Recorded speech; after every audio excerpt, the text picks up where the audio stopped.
Yo. I got divorced and found out I How was we sounding, yo? 27, and nobody likes that. All right, cool. So Yep. it's a hard one for you to fix. And Dr. K, can we also, I think there's like a specific thing that there's going to be a lot of. Validation. I already watched all this. If you want to see it, go watch the video. It's really bizarre. I'm not gonna do that, but thank sorry, you. Ian, we got to pause here. We got to pause here. Thank you, Ian. Thanks, Dr. K. Thank you so All right, much, man. thanks. Yeah. All right, Megan, I saw your flag up. Do you want to go to the center?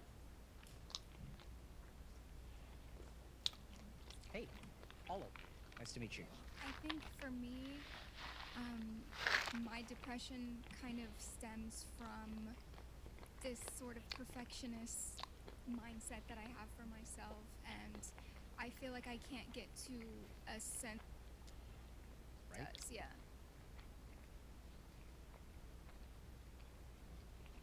I saw a little bit of that already.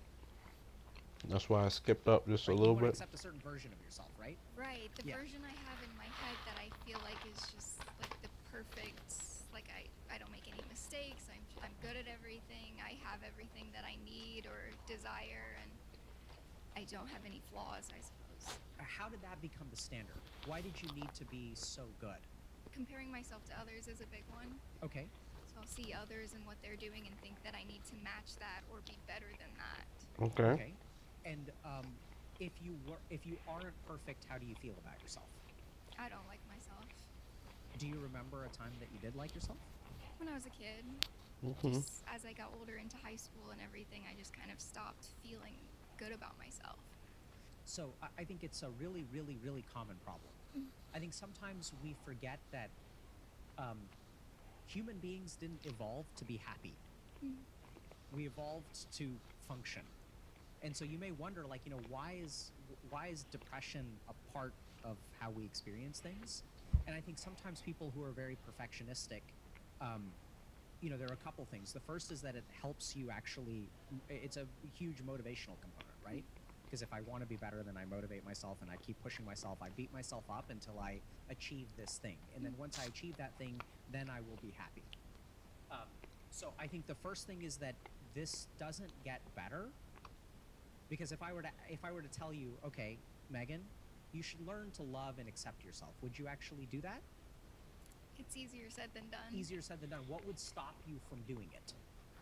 The negative thoughts in my head of just not feeling good enough. Not feeling good enough, right? Right. And so I think there's an element there that you can look for, which is that if you were to accept yourself, what would happen in your life? Let me ask you that. What would your life look like if you had self-acceptance? I think I'd be happier. I'd be less hard on myself. Would you do stuff? Yeah, I would. Okay. So that's actually really good. So sometimes people get stuck in this perfectionism and they get dependent on it for motivation. It doesn't sound like that's the case with you. So I'm going to share another concept, which is, I think comparison is a huge part of perfectionism.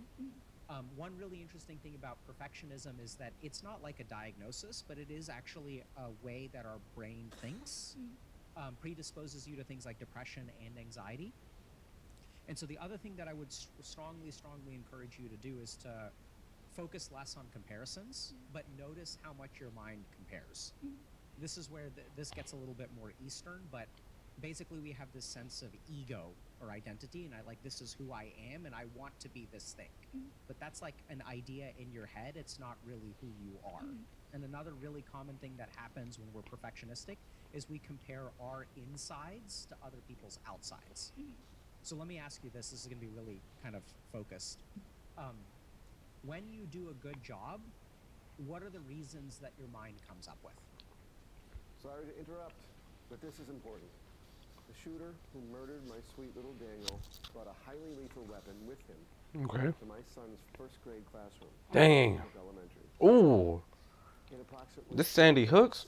he shot 154 bullets, killing 20 children and 6 educators. Now, Congress is working on solutions to prevent school shootings.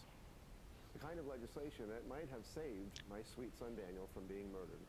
We need your voice with us to help us ramp up the pressure on Congress and keep kids safe in their classrooms. Please sign our petition right now and demand Congress finally take action to prevent school shootings. There you go, bro. Y'all sign that petition. I'm gonna finish my video. That joint's crazy, bro. Sandy Hooks was nothing to play around with.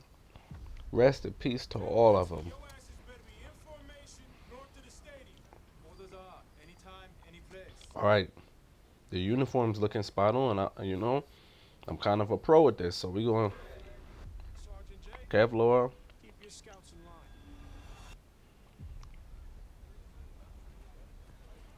Can we make a pit stop at the Komatsu? Korea. The new guy's low on rations. Take it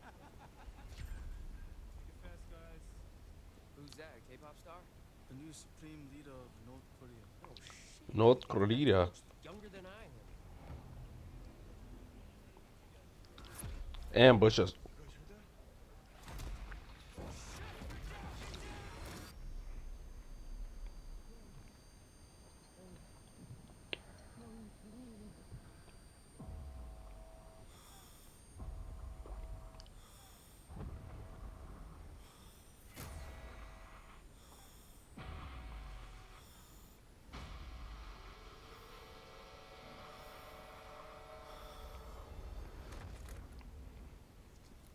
작전 개시. 여시 종료.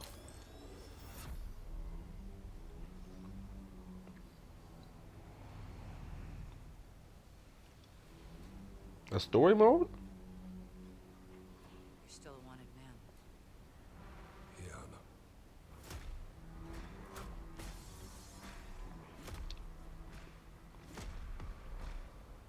What did you do? What I had to. We make our own rules of engagement now. Rules of engagement. Weapon of war. The kind we deny exists. You do what you need to. Because you know I will. 대반자를 찾아내라. 마을을 불태워서라도.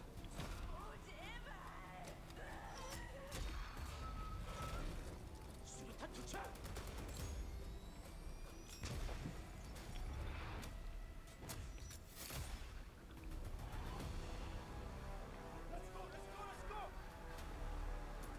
I'm not ready. We could all die tonight. We don't even get a choice.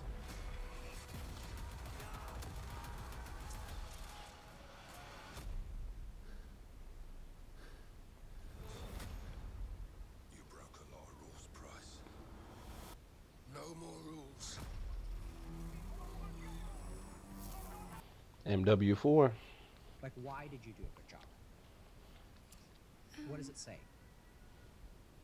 Like if I worked hard at something, it'll say like you worked hard at that, you deserve that. Really? It'll say that? Sometimes. What else does it say? Um, Does it say you got lucky? sometimes. When somebody else does a good job, what does your mind say about why they did a good job? That they're just good at it, or Talented? they're talented, they're Easy for lucky, them? they just got it. They just got it. Yeah. And when you do a good job, are you talented or lucky? I don't often consider myself that now. Yeah, so this is really important. Where it's so interesting because there's research that shows that when people attribute other people's successes to talent or hard work, but their own successes to things like luck or circumstances or stuff like that, literally you're judging yourself on a different standard from the way that you're judging other people. And as long as you do that, then this will continue. And what some people find is helpful is when somebody else does a good job to She ask looked yourself, how depressed. did that other person get lucky? And when you did a good job, what did you do to deserve it? It sounds like you're actually sort of halfway there because you do that sometimes. Yeah, I do catch myself, thinking those things, but then it just goes right back to like the thoughts of like, well, if you were good enough, you would be able to be as successful as them, but you're not. So Yeah, so I would really tunnel down into how you learned, that you're fundamentally not good. Right? Because a lot of that is like you are striving. So you're down here and you want to be perfect because you're up here. The question is, where did you get the idea that you're down here to begin with? Yeah, that All right, makes sense. we're gonna pause here. Thanks, Megan. We're gonna Thank you, switch Megan. Thank participants. you. Kashish, you ready to go? Hello, Hi, I'm Kashish. Kashish Olive. Nice to meet you. So I'm someone who also feels like no matter how much I accomplish, the bar is always raising. As if like if I get into the law school I want, the next thing is like, I have to pass the bar, get a job, and it just keeps going and snowballing. So it's hard for me to feel satisfied with my success, and I think I've correlated my happiness with it from like the beginning. But I'm also very self-aware of it, so I'm not sure what You should be seem done. super self-aware. Yeah, so I'm not sure what should be done for people like me who know the problem but are just unsure how to go about it. Yeah. So, is your happiness correlated with your success? It has been from when I was a kid, and I still struggle with that sometimes. What were you taught as a kid? The better you are, the more people like you, in the sense of like I was always in the honors programs, getting first place in sports and everything, and it just kept getting reinforced because I think society rewards productivity and success more than just mental well-being or soft skills. Yeah. What would your parents say about mental well-being versus getting an A? I mean, they would ideally want me to score well, but my parents have never had as high expectations of me as I do of myself. So usually it's me where I would be like upset in second grade because I got a 9.5 out of 10, and they'd be like, "Oh, that's a great score. You're doing amazing." I just like couldn't believe that because it wasn't perfect. Do you want that to change? Yes. No, she don't. Are you sure? She don't. Yes. She's lying. Why? Because it's honestly miserable always wanting to meet the next goal, and the goal is always going to keep raising. I don't think there's like a solution out of it. I see it as kind of like a circular problem where once I meet the goal, I just go to the next one and it just keeps going and going and going, and it seems like the only way out of it is getting rid of that attachment from success and happiness. So this is going to be a bit hard. So I'm going to ask you a question. Mhm. Do you want this to change? I'm not sure actually. There we go. Right? So I asked you, do you want it to change? And then you said yes. And now Yeah. I asked it again, and you're saying, I'm not sure. So walk us through. Where's the conflict? The conflict is the reinforcement you get from being successful and like gaining all of it. It just makes me feel more loved and desired or seen as well. And since I've attached my worth to my happiness to my achievements, it just feels like that's the only way for me to be happy. But I'm also very well aware that that's not true. Very good. Okay, so now we come to a really interesting problem, which is that you know intellectually this is not good, Yes. right? But there is a part of you that still wants it, Yes. right? You know, and as someone who had aspirations to go to Harvard myself, this is something that I struggled with a lot as well. But it comes down to the nature of happiness. So this is going to be a little bit different. But what is happiness? I feel like my answer would be like happiness is success, but not Success? anymore. I'm trying to change that. No, don't change it. No, don't Okay. change it. Yeah. So when you feel happy when you're successful? Yes. Okay. So right. Mhm. So then, but what does success do in you that makes you happy? It makes me feel as if I'm valuable, as if my skills are being put to good use, as if I'm useful maybe. Otherwise, if I'm just like in bed or not doing anything, I just feel like awful, like I should be doing something or like I should be maximizing my time. Okay, when you say you should be maximizing your time, you feel tortured, right? Yes. So there's a lot going on in your head. Mhm. And when you are maximizing your time, what's going on in your head? The busier I am, the less I have to think about my feelings and my thoughts. And it Great. keeps me- Okay, good. So the busier you are, the less you think. Yes. The more tortured you are, the more you think. Yes.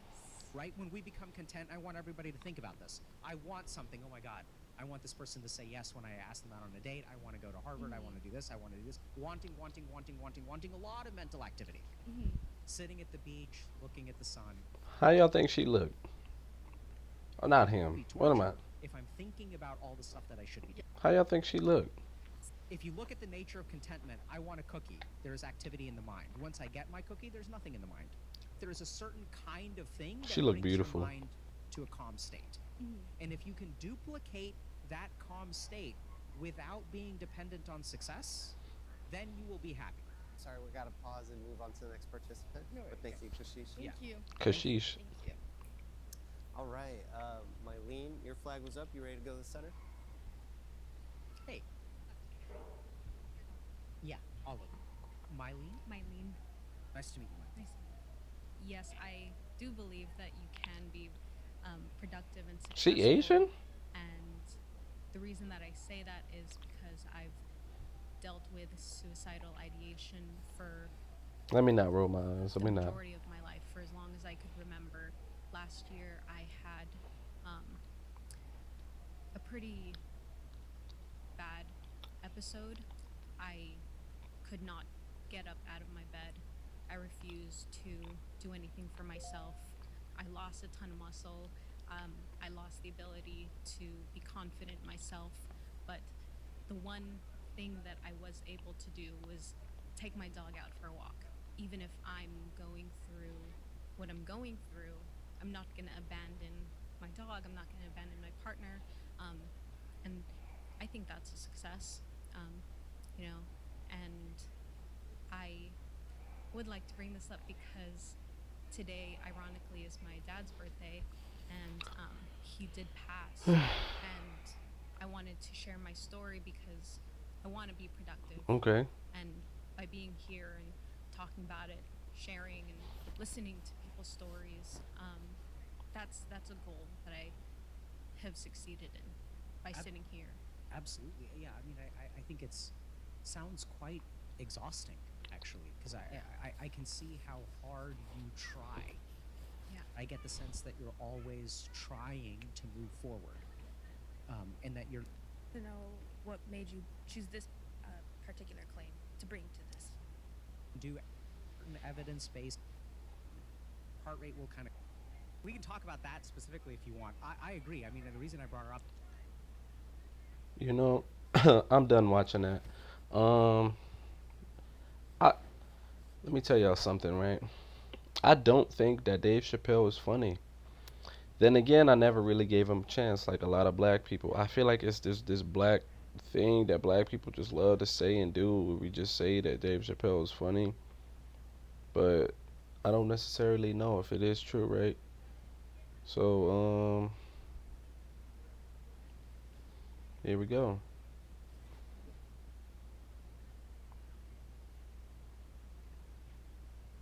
I'm gonna see if I laugh. If I don't laugh, he ain't funny. Cause I got an amazing sense of humor, so.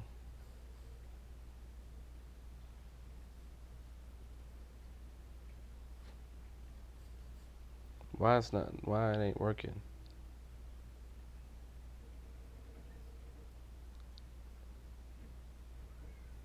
Today, I think we've all seen.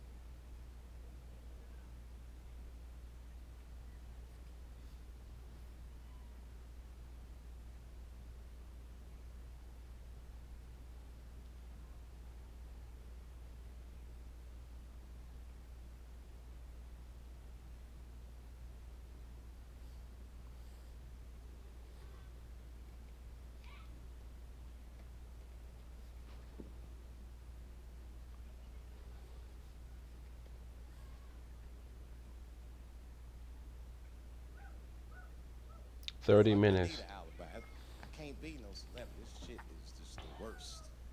I'm seeing it. I can see why. I see why stars are crazy, man. These motherfuckers. I went to Disney World with my kids, which is a big deal for me. I don't get to see my kids so much. I do Chappelle show 20 hours a day, sleep for like half an hour, raise my kids for 10, 20 minutes, and I go back to work. Now, this particular day, I got to hook up with the kids. We went to Disney World. Everybody at the park. Fucking everybody. Hey, hey, Rick James, bitch. Hey, I'm Rick James, bitch. It's like, hey, man, hey. You mind not calling me a bitch in front of my kids? Time out, motherfucker. We take a day off. Even Mickey Mouse did it. I said, this is the most unprofessional shit I have ever seen in my life. Rick James, bitch. Oh, I was fed up. I caught that motherfucker with an uppercut. Bop! Knocked his head clean off. Everybody was screaming. Oh my God, oh my God. Mickey Mouse is Mexican. But everybody's getting along. That was close. I see that shit. I see it all around. Blacks and whites don't fight so much. You know who don't have no beef with anybody is Asian people. I see how y'all be doing. Y'all just lay in the cut. Only people Asian people beef with is other Asian people. Like if you call a Korean guy Chinese, I've done this. They will flip out. Hey! What make you think I'm Chinese? I am Korean. I look Chinese. Yes. What the fuck you do look Chinese? That's why I said it. It's an accident. Nigga, to the untrained eye, you all look Chinese to me. It's a mistake. I'm not trying to offend you. Some people say all black people look alike. We don't get bent out of shape. We normally just call those people police. Okay? Just learn to live with it. I am not saying that to say that trans women aren't women. I'm just saying that those pussies that they got. You know what I mean? I'm not saying it's not pussy, but that's like beyond pussy or impossible pussy. You know what I mean?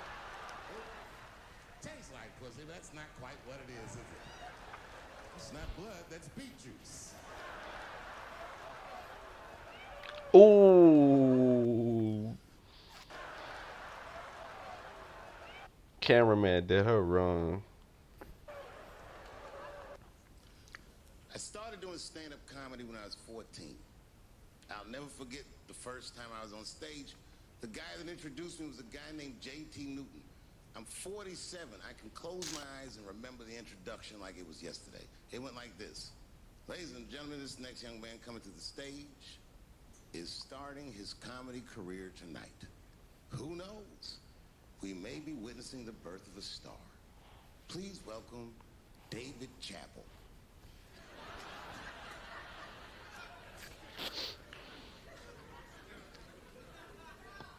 From the first time that I ever held a microphone, I was sure this was it.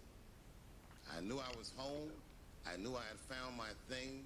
And my God, man, I was a child. I got good. Matter of fact, I was good from the moment I started. And I'm not saying this to be a braggart. I'm telling you the truth. These old niggas was in awe of me. How is this little boy so poised? They used to say. I was.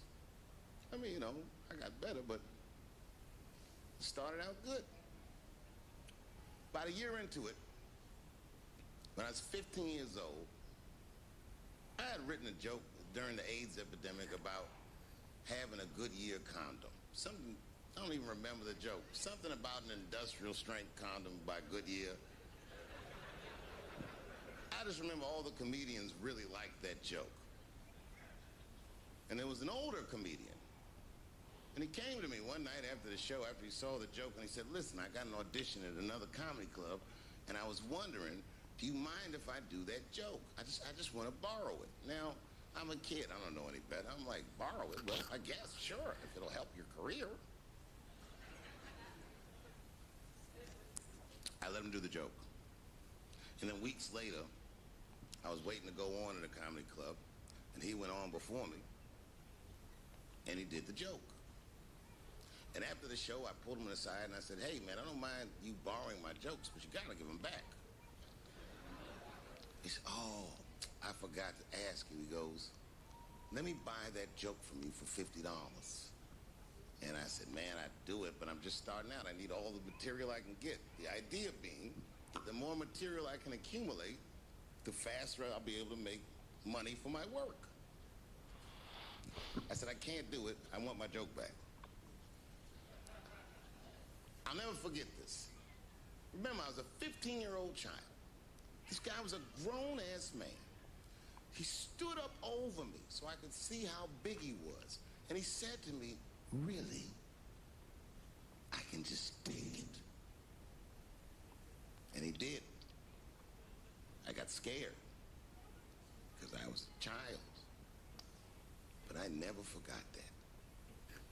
I never forgot that. I was 15 years old. I'm 47 now. I think about this guy all the time. When I look at my own kids and I see how young and innocent they are, I can't believe someone did that to me.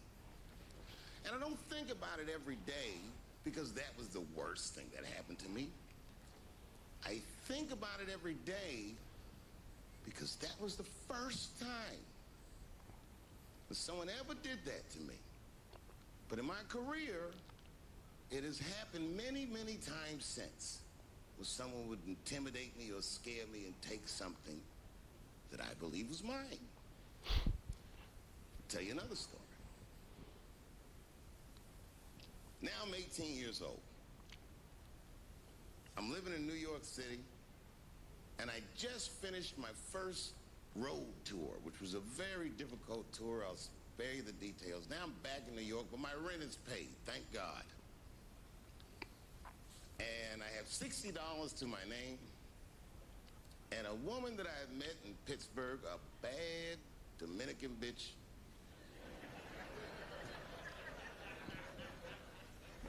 was coming to New York. She was gonna spend the weekend with me. I couldn't wait for her to get there. She was coming that evening. Remember, I only had $60 for a whole weekend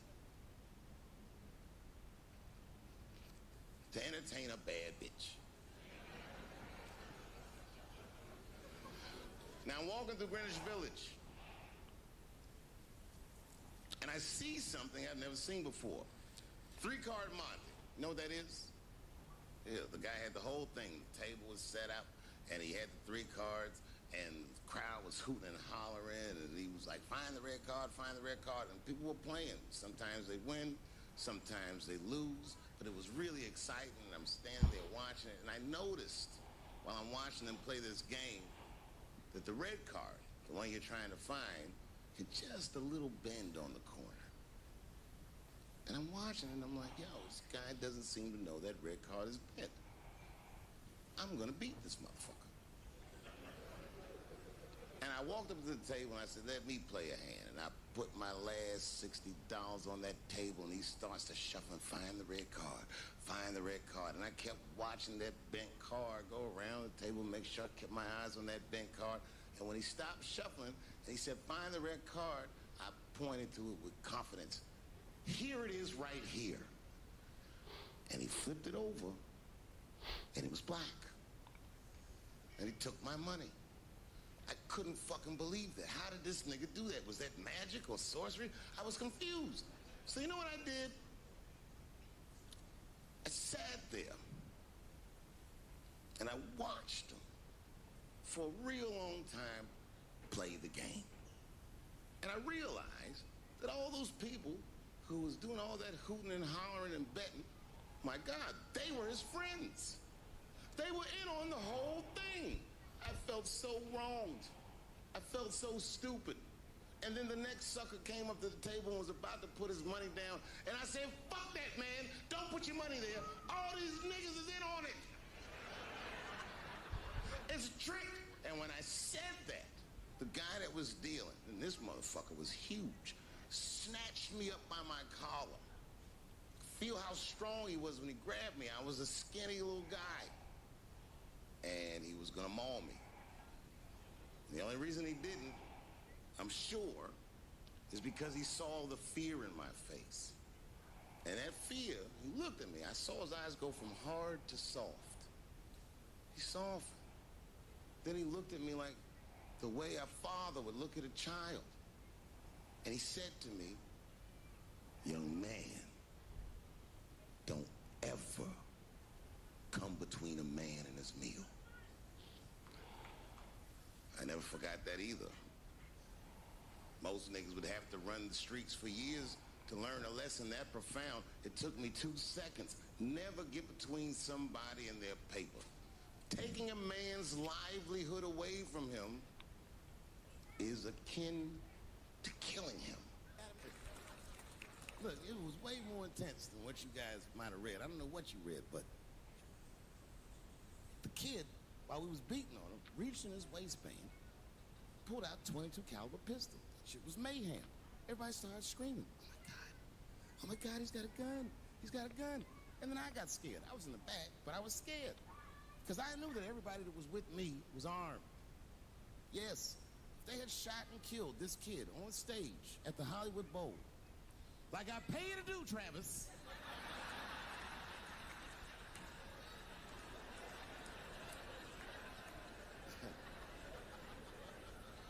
But Travis G'd up. Travis wrestled the gun out of the kid's hand, and then he took it like this and tried to chamber the round, and he couldn't. So he pulled the trigger, and it wasn't a gun. A knife blade popped out of the front. I guess this kid was gonna stab me. Some scary shit. So the next night, even though I didn't have a show, I said, I gotta get right back on stage. I went and did a show. And someone in the audience screamed out, Dave, what happened with the attack? And I didn't know there was journalists in the room. All I said was that this nigga had a knife that identified as a gun. I got 6 more weeks of bad press for that joke. I didn't even do nothing to this nigga. That's not right. That was not right. And then the New York Post went to the jail and interviewed my attacker like he was some kind of hero. And I read that interview. Turns out the entire attack was my fault. Yes, I triggered him. I didn't mean to. I had done jokes about the homeless. And turns out this young man was homeless. I mean, there's no way I could have known this. But I will say, for a homeless guy, this nigga had incredible seats.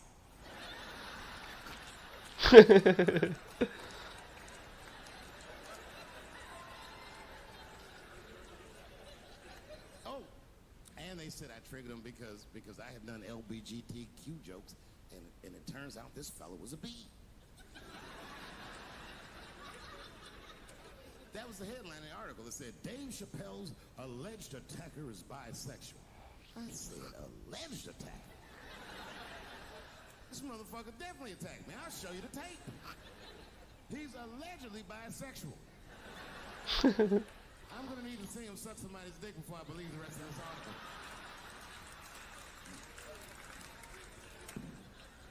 I read that shit in the paper. I was horrified. I said, bisexual? I could have been.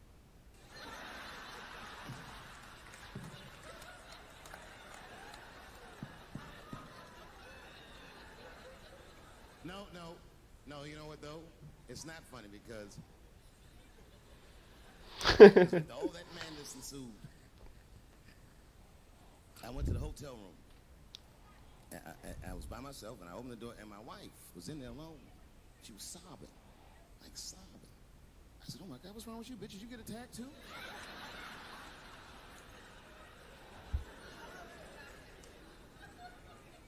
And she's crying. She said, oh my God, David.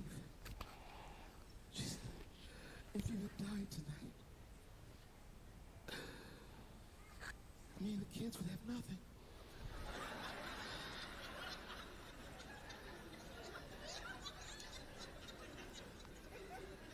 Then I knew it was serious. So I sat down on the bed next to her. And I reached in my pocket, I pulled some keys out she had never seen before. She said, what are those keys? And I gently placed them in her hands. I said, sweetheart, those are the keys to my safe deposit box. God forbid anything ever happened to me. But if it does, don't even worry about it. You and the kids have everything you need in that box. I've already taken care of it. And she was looking at them keys, and I could see her mind realize what we were actually talking about. And then she just started crying harder. And to be honest with you, that made me cry a little bit too. And we hugged each other real tight.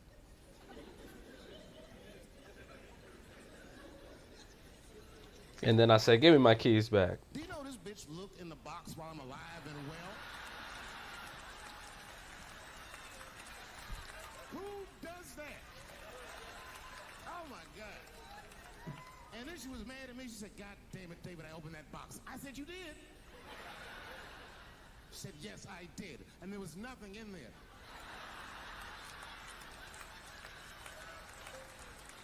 I said, nothing. Oh. She said, nothing except your stupid joke book. I said, whoosh. She said, well, sweetie, look. If you tell those jokes exactly how they're written, you and the kids should be fine. They're really good jokes.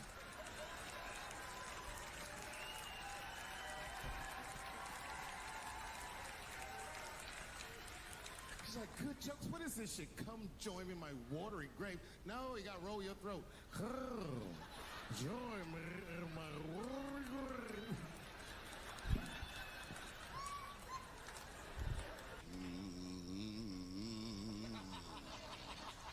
You know, that's just my grandmother used to sing that when she cleaning up. That's a Negro spiritual. Black work song. Not everybody know about that. I know. See, white people, you guys might whistle when you work. You dig? But that's how you can tell what kind of work we're actually doing.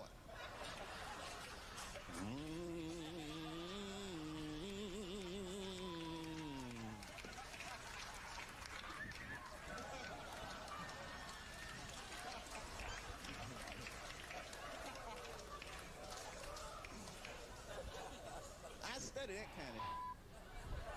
I do anything that has to do with race. I read a little here, see a little there, and I travel. That's always good. Traveling has made me a racism connoisseur, if you will. You know, it's different from region to region. Anyone ever been down south?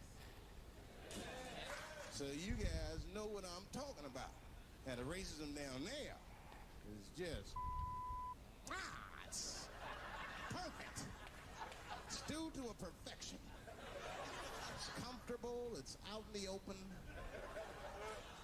There are no secrets in Mississippi. Everybody knows the deal. Morning, nigger. Morning, sir.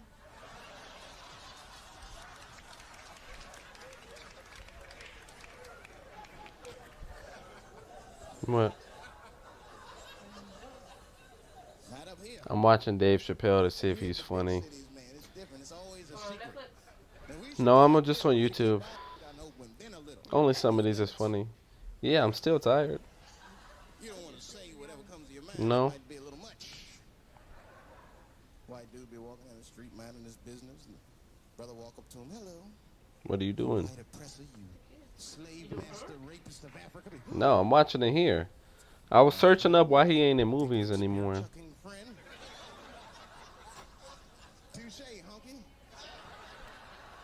So, Whitey, what did you do today, huh? Oppress a new land and make the people there Christians against their will?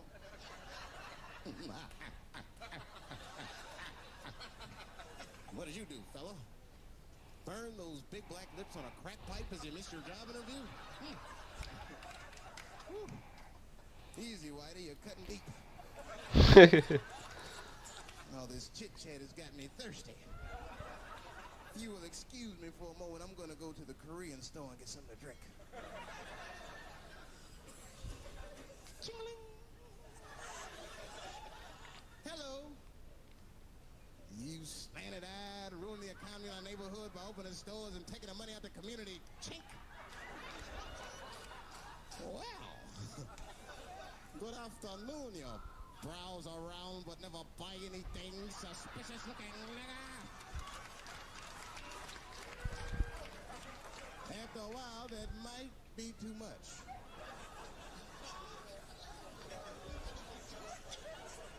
But you can't help it. If you're an American, you're a racist. We brought up from the beginning to think in generalizations. We never look at the individual. We rarely look at the individual. I'm a racist. I know I'm a racist. You know how I know? The other day I caught myself being racist against myself. There's so much going on, I got mixed up. Forgot whose team I was on it.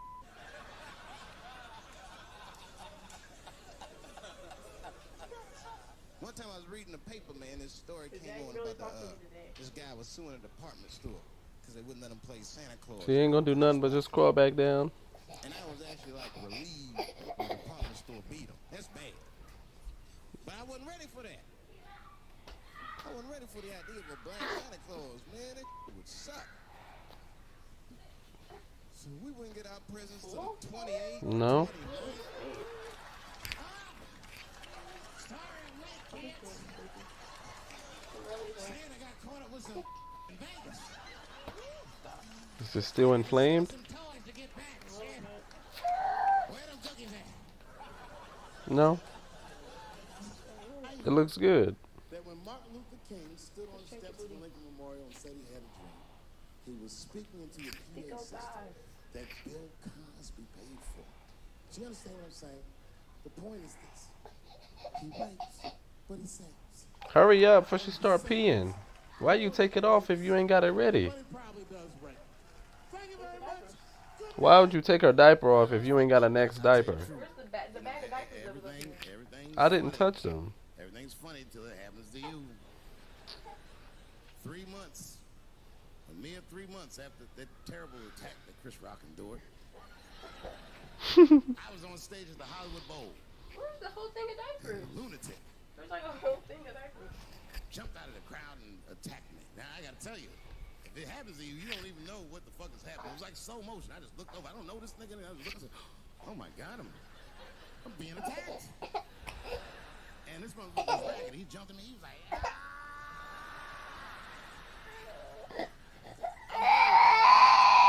This motherfucker's head with my hand and pulled his hoodie over his ass. I'm not letting you. Hurry up!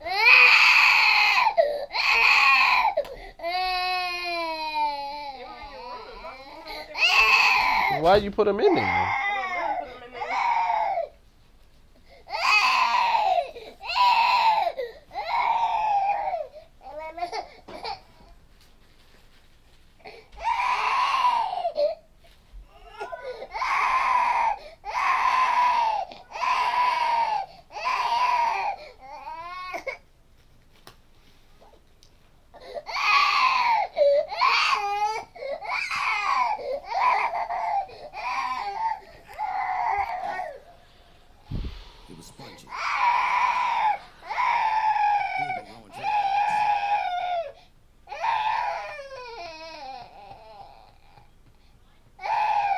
Can you stop? Can you stop? Shh.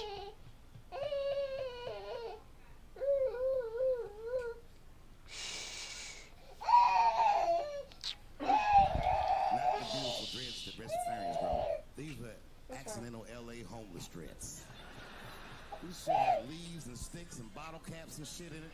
Some kind of grease. I was like, oh, like this. And then I fell down. And he knocked me all the way on the ground. And I was like, man, this is a bad situation. I'm like, I don't know if I'm going to die or what's going to happen. But in that moment of vulnerability, you know what occurred to me that had never occurred to me before in my life? In that moment, it occurred to me that bodyguards should not wear dress shoes to work. Travis! This nigga Travis came out slipping and sliding on some kind of beautiful loafer and fell flat on his back. I said, oh my God. Now both of us are down. I gotta handle this shit myself. So I popped right back, boom. And then the kid that knocked me down, he popped out, boom, and we looked at each other and realized, same time, I was bigger than him. And that motherfucker took off running. And I started to chase him, and I said, fuck him. And I picked the microphone up. I said, I'm gonna finish this show now. That's right.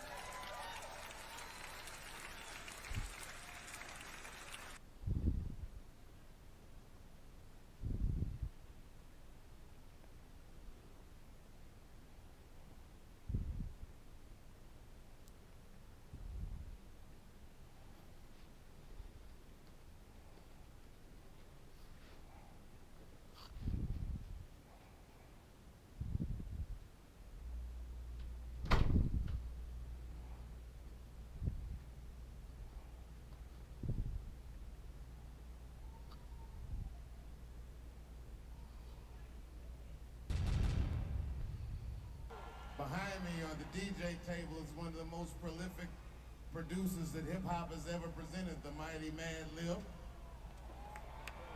Ladies and gentlemen, make some noise for hip-hop history.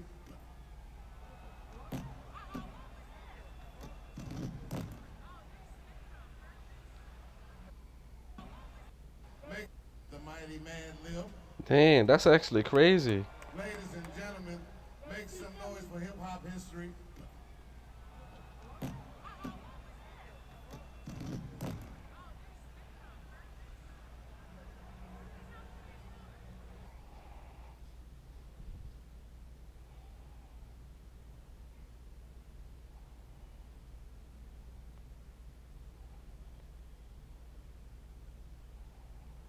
You gotta be more.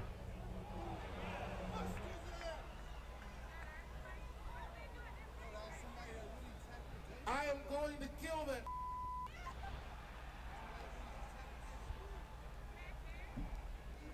Wait, I gotta see this.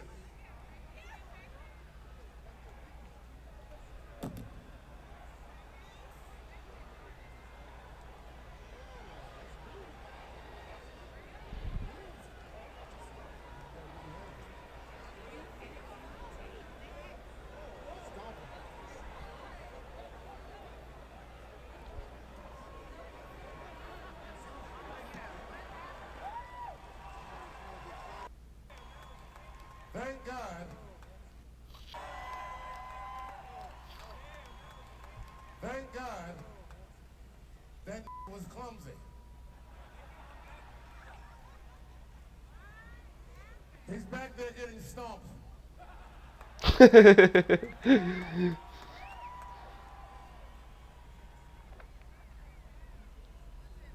that come from?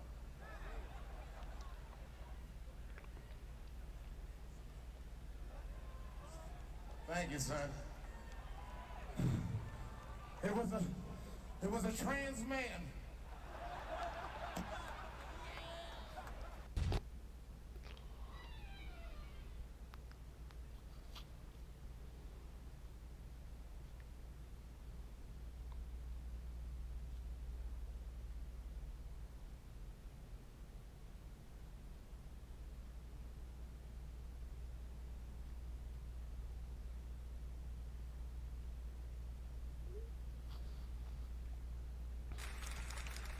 For 3 months before that, I'd been making fun of Chris Rock. And people would ask me all the time. They'd say, Dave, what would you do if you were Chris Rock and Will Smith slapped you in the face? And to this day, the answer's the same. Well, I don't know what I would have done. I've never been in a situation that extreme. But I do know now what Will Smith would not have done. And that is enjoy the rest of his evening. And that is what Will Smith would not have done. Same. Well, I don't know what I would have done. I've never been in a situation that extreme. But I do know now what Will Smith would not have done. And that is enjoy the rest of his evening. Man, listen. We gave that kid a good while. We was whooping his ass. Not we. I mean, I was on stage trying to think of a joke to tell, but they was beating this nigga up right behind me. Everybody could see it. Everybody could see it. And I'm sitting up there trying to think of what to say. Lord. Dang.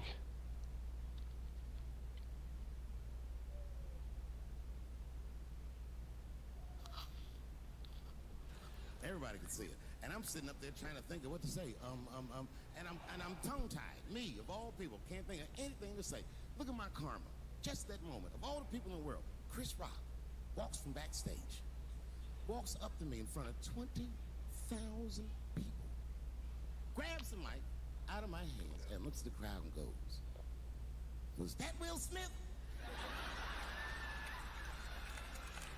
Man, motherfuckers fell out of their chairs laughing. Bro, I didn't see that. I did not see that. Oh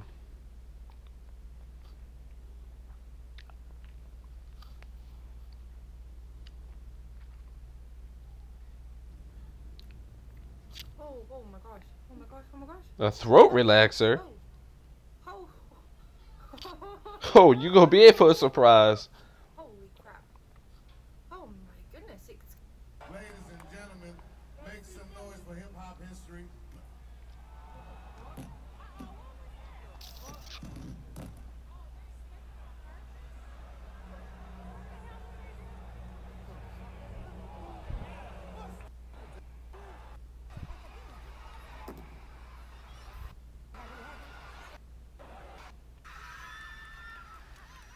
Thank God.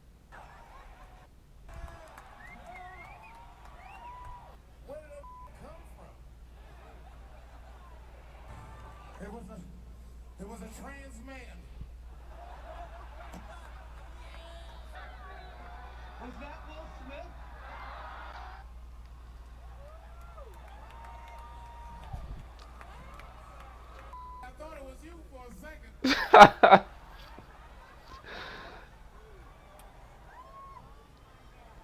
Hey, my man, you some bitch ass. Get that guy the fuck out of here. We gotta have some fun.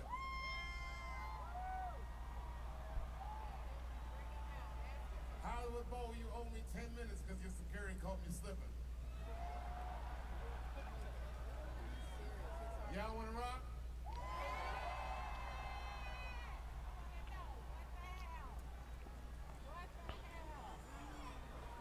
Get that, clean that mess up. Get that out of here. Don't do this on the stage.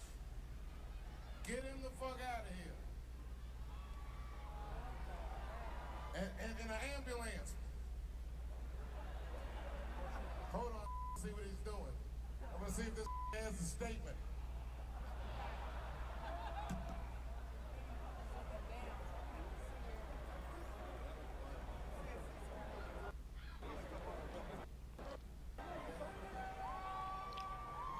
Oh, now everybody comes out for the curtain call. Shout out to Jamie Foxx, by the way. Jamie, where you at?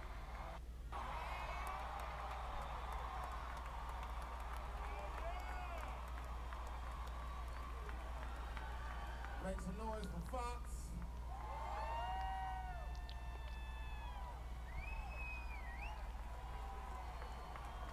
Whenever you're in trouble, Jamie Foxx will show up in the sheriff's hat.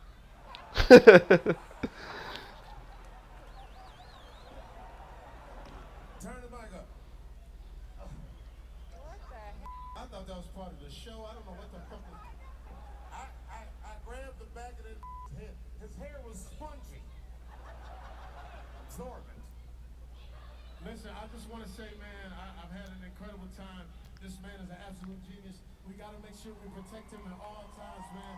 This is what it's about. For every comedian that comes out here, man, this means everything, man. You're a genius. You're a legend. I enjoyed myself thoroughly, and we're not going to let nothing happen to you.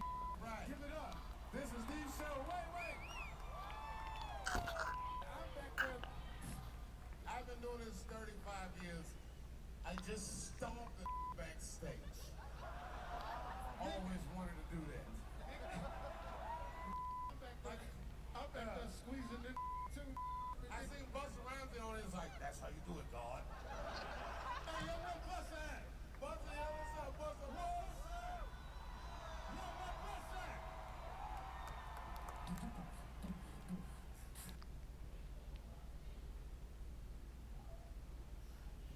When allergies throw a sucker punch, the power.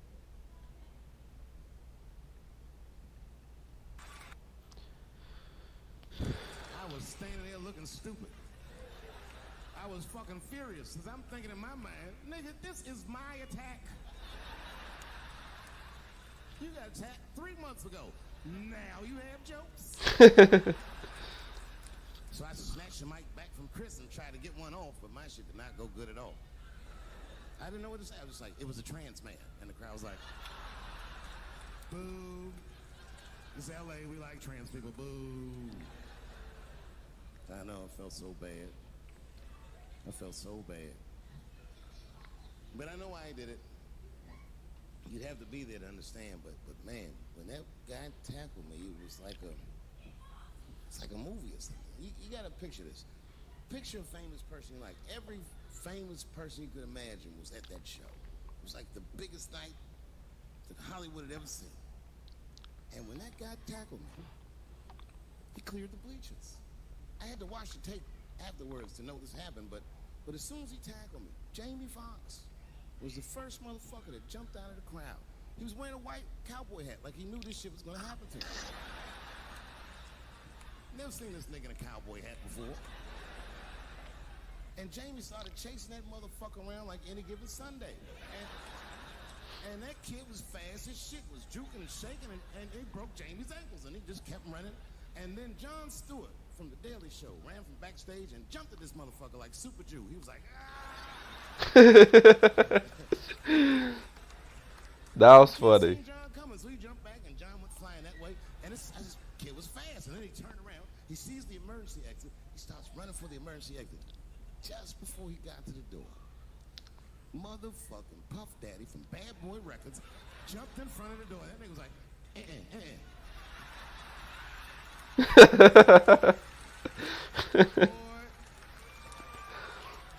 Puffy got that motherfucker. And then every celebrity just ran out because every celebrity saw themselves in me, and they just started beating the fuck out of that kid. And I know Chris was backstage looking like, nobody helped me.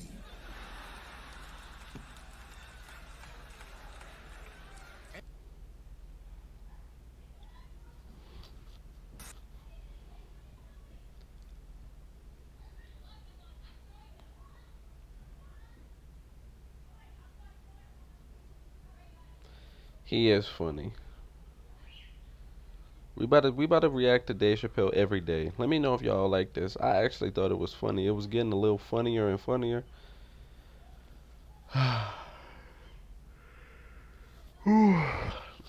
You think we could do one more? Let's see. An old stand-up. I just saw one where he had a I'm trying to laugh.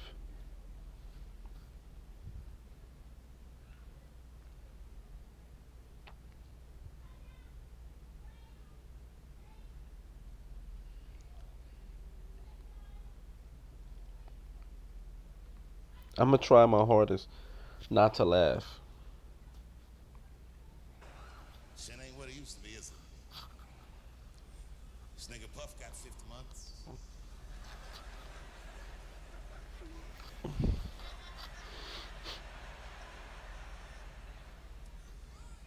I don't like talking about this, but I'm gonna do it. I don't like talking about this, but I'm gonna do it.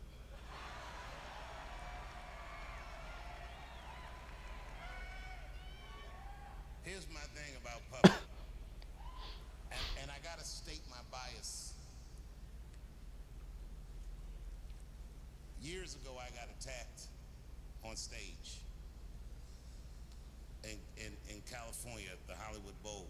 Now, this was a long time ago. At this time, Charlie Kirk was alive and well.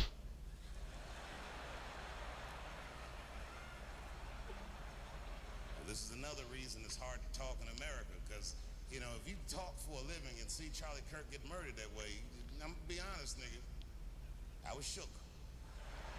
I mean, Charlie Kirk is the wholesome white guy, and if they killed this motherfucker, I said, these whites.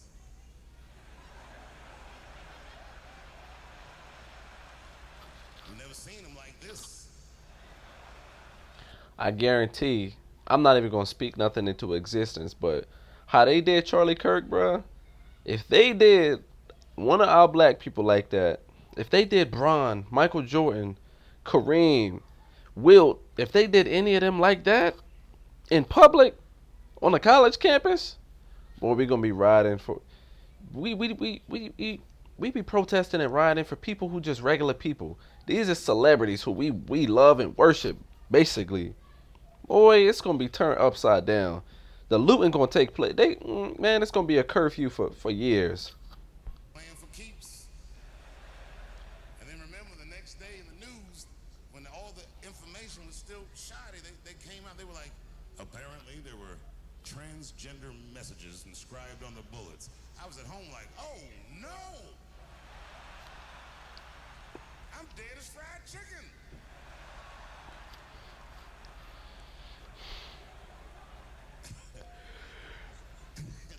And then weeks later they said what was written on the bullets. One of the bullets had Bella Ciao, Bella Ciao, Bella Bella Bella Ciao written on it.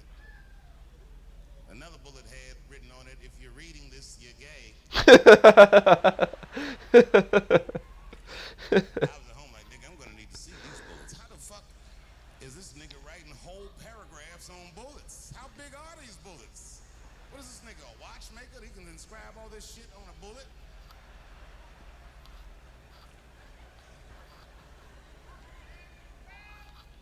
Said if you read this, you're gay. But I'm not sure what it means. And I'm not sure I believe what they say it means. I'll tell you what I don't believe. And the whites were quick to say this. They said, Charlie Kirk is this generation's Martin Luther King. No, he's not. Yeah, that's a reach. You know, they both got murdered in a terrible fashion. They both got shot in the neck, but that's about where those similarities end. Because Charlie Kirk is a motherfucking internet personality. No, by design. Fundamentally, he can't function like Dr. King. Internet niggas are negative because they have to be. Because nobody will engage them unless they say shit that makes them upset. That's Charlie Kirk. Could you imagine Dr. King was behaving like Charlie Kirk? Smash that like button and subscribe. Follow me for more content like this. I believe all black people should be free. Change my mind.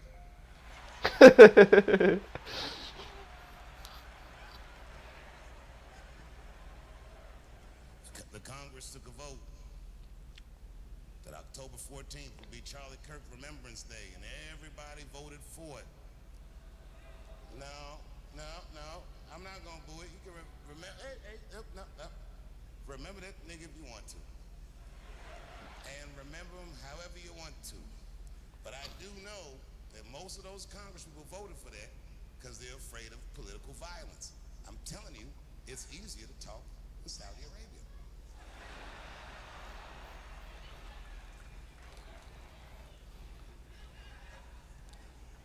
I was on stage not long ago in the States and niggas got mad because I said, well, you know, maybe Puff will get off. And I said, I hope so.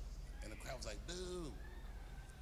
Oh, okay, look, it's not that I think Puff is right, but when I got attacked in LA at the Hollywood Bowl, people forget Puff was the guy that tackled my attacker. He saved my life. It's a hard nigga to be mad at after that.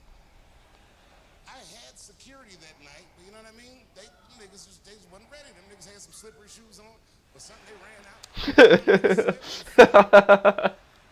And Puffy got my attacker and tackled him. And then years later, when I heard about that baby oil, I was like, what did those niggas slip on? $1,000 of baby oil, that's a lie. Remember, he wasn't on trial for having $1,000 of baby oil because it's not a crime to have $1,000 of baby oil. It's gross. It's not illegal. And I'm gonna tell you something else I haven't said, but this is true. In LA one night, I shouldn't even tell, fuck it. I've been to Puffy's house. He was at a Diddy party. I didn't see none of the stuff they said in that trial.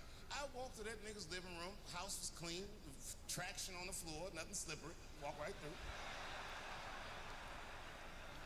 Perfectly normal evening. The only thing in hindsight, but at the time it didn't mean nothing to me. I didn't think about it until after I found all that stuff out, but in hindsight it was fucked up. But we was on this back patio, and we was drinking and laughing, talking, and then nigga Puff started swirling his drink like this, and he goes, so Dave, he goes, what are you into? You know me, I was like, I don't know, nigga, books, video games.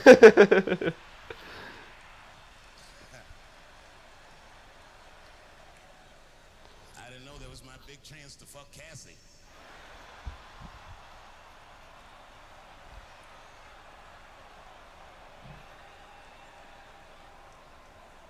God bless her.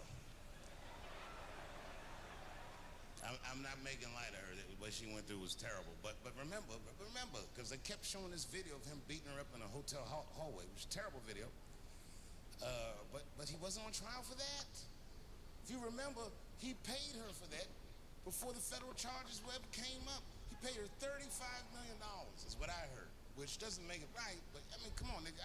I do know niggas that have fought Floyd Mayweather for less money than that. niggas had to fight for 36 minutes.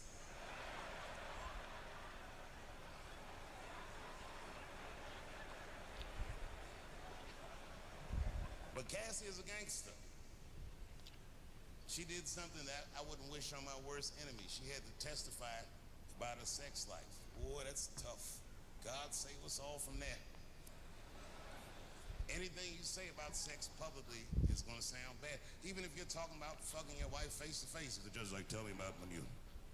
Did you fuck your wife face to face? Yes, Your Honor, I did. But could you describe the... Well, yes, I looked at her in her cold, bored eyes, and then I pulled those big panties aside, and it's like a bush that just screams, I don't give a fuck, and I just, you know what I mean? Just power through it, you know what I mean?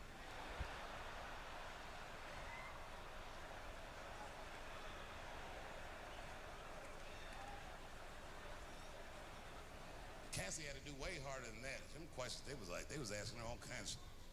Did Sean Combs pee in your mouth? Ooh. I was like, oh my God. She didn't hesitate. I'm sorry.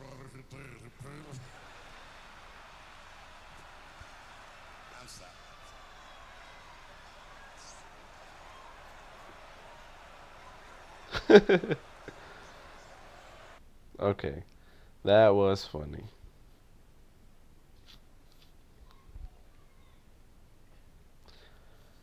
I take it back.